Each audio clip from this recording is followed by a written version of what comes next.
Good afternoon and welcome to this presentation on CPD, which is Continual Professional Development, Professional Practice and getting chartered status as an architectural technologist or as a construction manager. Professional practice within the construction industry is upholding ethical standards in professional practice. It's integral to become a safe pair of hands. We are designing and creating buildings that are safe, functional, efficient and can be relied upon by everyone that passes through them, being accountable to our chartered body and acting with integrity at all times, continually updating your skills via CPD and keeping abreast of the newest technologies, ideas, innovations and legislation. We're also maintaining standards and records for health and safety and undertaking proper risk assessment to ensure that all workers within your remit are legally able to work in the UK, are not victims of trafficking, are in good health and are paid a living wage. The CIAT is a professional body that governs architectural technologists. It's a globally recognised chartership and has 8 international centres included in the UK. It has a code of practice that all members must adhere to, and the main part of this is to act within integrity and maintain the reputation and standing of the CIAT. We must act honourably and faithfully, and fair competition and merit to each appointment and commission. We must not attempt to change the reputation or damage the reputation of anyone in our field, and we must not represent the CIAT's views knowingly. We must not knowingly miscredit other people's work, and we must not represent our qualifications and to describe oneself factually and in good faith. The CIAT's code of practice is applied and maintained within the construction industry, and here are a few practical examples. You must not cut corners during any process of designing buildings. Do not engage in any corruption, such as bribery, when specifying a product. Do not mislead a client into thinking you are an architect when in fact you are an architectural technologist. Do not make disparaging remarks about other people or companies within your field to acquire a contract for work. Do not describe yourself to the client as being more qualified than you are, and do not bring the reputation of the CIAT into disrepute. There are numerous ways to become chartered within the CIAT, and there are numerous memberships. The first one would be a student membership. The second would be as a qualified architectural technologist. The third is a chartered architectural technologist or a fellowship member. Fellowship members have had a particularly illustrious career and have done plenty of things to bring the architectural technologies to the forefront and show that we are very good at what we do. There are 2 ways to become a chartered member of the CIAT. The first one would be a self-assessment of the candidate's own work experience within architectural technology, and that is followed by an interview. The second choice is a POP record and the knowledge used in the candidate's work record for work. POP is supervised by a professional member of the body and is usually 2 to 3 years of work. Candidates of both choices must have a CIAT accredited degree in architectural technology, HNC or H&D in the built environment subjects, or be able to show a standard of previous work up to the level of CIAT standards.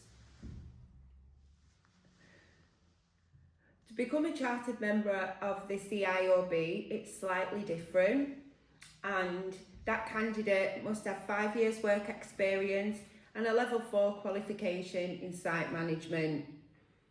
There is an exam to become a chartered member of the CIOB, which would be tutored privately and is taken privately as well, and that helps you to become a chartered member of the CIOB. It's undergoes a professional review and is decided by the CIOB.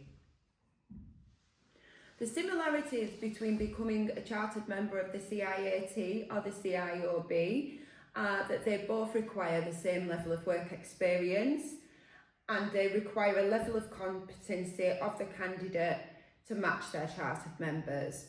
The difference is that the CIOB works on an exam basis. It runs through a third-party system of training, and it requires applicants to have 5 years work experience. The CIOB requires an education in construction management degree, which is the same as the CIAT. I'm now going to share with you 4 examples of some continuous professional development that I've taken part in as part of the company that I work for. The first one was a tour of the Flax Mill Maltings, which is the building within which my business is located. It was one of the first iron frame skyscrapers and has undergone a massive refurbishment overlooked by historic England.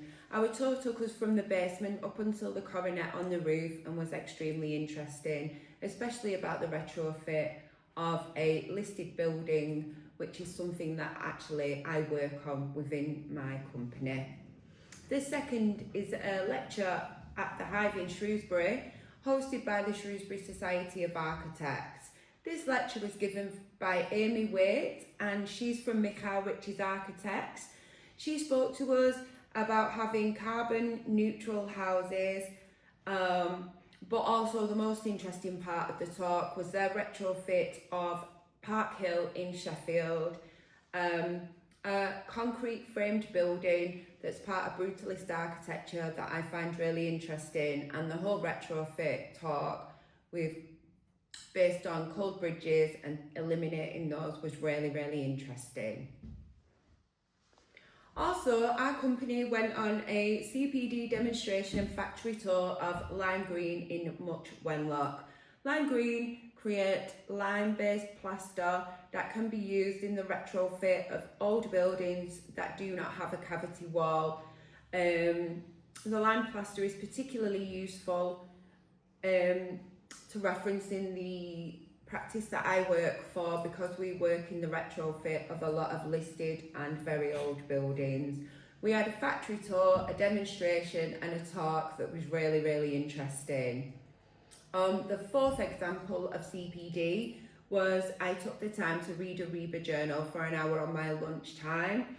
I learned about the building of the new Olympic swimming pool, and also about how Passive House is becoming a huge part of modern architecture, which is something I'm trying to learn more about. To reflect, there are hundreds of copies of the RIBA journal within my practice, and I've been given permission to take some time to read them to improve my knowledge at any time. Why is continuous professional development important within our industry? It ensures that knowledge and learning are maintained and developed upon, and the experience and good practice is logged and kept up to date. A well-maintained CPD log can be used as an indicator of personal development that can be continually addressed and improved upon.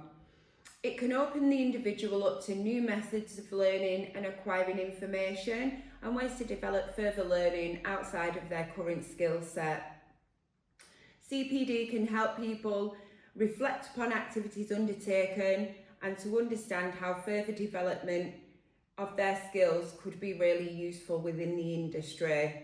This reflection can help the individual to prepare better for CPD sessions so that they get the most from CPD. CPD can introduce individuals to new ways of thinking about the way they approach situations in the workplace, making them more open-minded towards new technologies and techniques. And CPD can also function as a fantastic team building experience to bond members of the team, and it allows people to work better together and improve workplace cohesion. Thank you for coming to my talk. I hope that you will take one of my little handouts that's got all the information in more detail, and I really appreciate you listening.